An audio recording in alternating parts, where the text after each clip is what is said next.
Good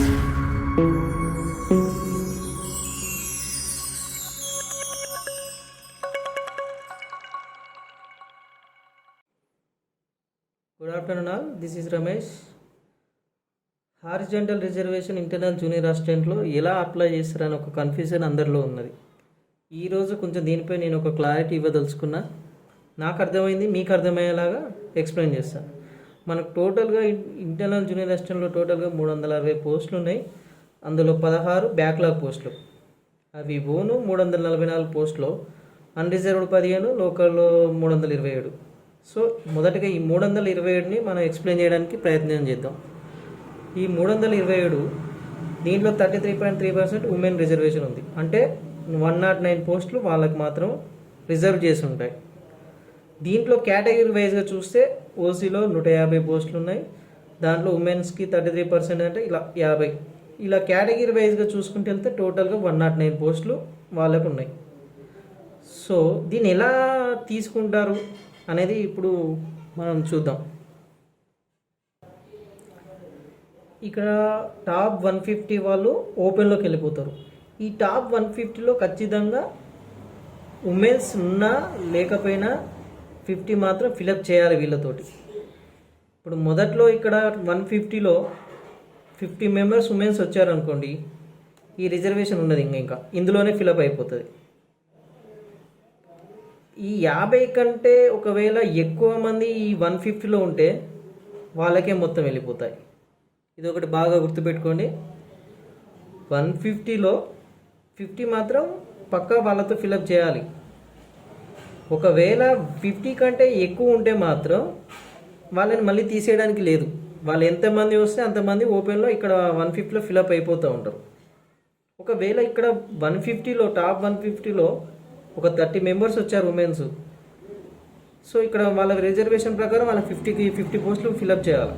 అంటే ఇంకా 20 పోస్టులు పెండింగ్లో ఉన్నాయి కదా. వాళ్ళని ఏం చేస్తారంటే ఈ 150 కంటే కింద ఎవరైతే ఉన్నారో వాళ్ళని తీసుకొచ్చి ఇందులో ఈ 50 ఫిలప్ చేస్తారు.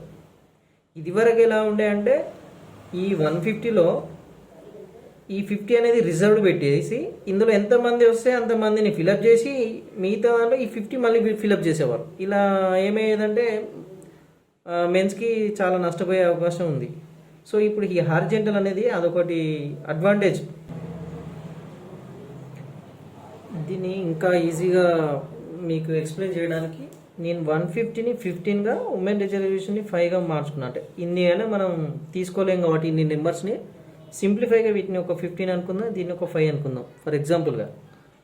ఇప్పుడు కేస్ 1లో ఒకవేళ ఈ టాప్ 15లో అమ్మాయిలు కనుక ఇక్కడ ఒక అమ్మాయి, ఇక్కడ ఒక అమ్మాయి, ఇక్కడ ఒక అమ్మాయి, ఇక్కడ ఒక అమ్మాయి, ఇక్కడ ఒక అమ్మాయి, ఇక్కడ 5 వచ్చేసారు ఆల్రెడీ ఈ టాప్ 15లో.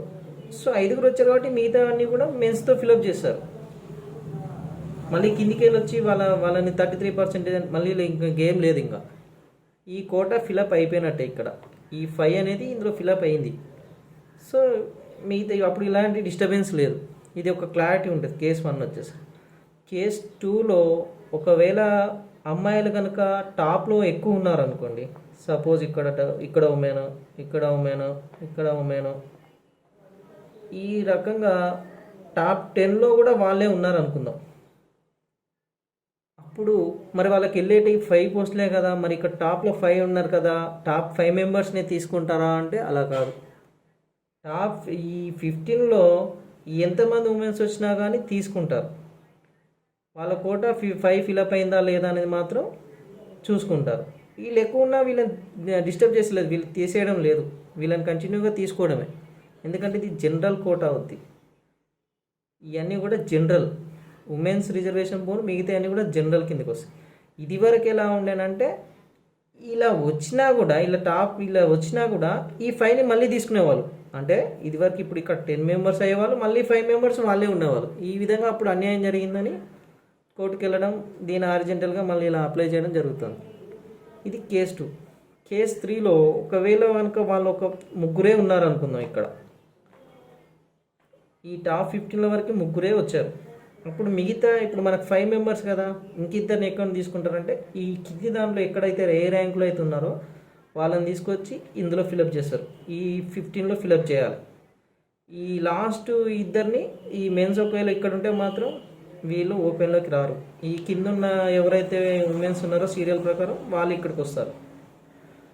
సో ఈ విధంగా ప్రతి కేటగిరీలో బీసీఏ అయినా, బీసీబీ అయినా, బీసీసీ అయినా ఇదే రకంగా అన్నిట్లో కూడా ఇదే రకంగా ఇదే రూల్ అప్లికేబుల్ అవుతుంది.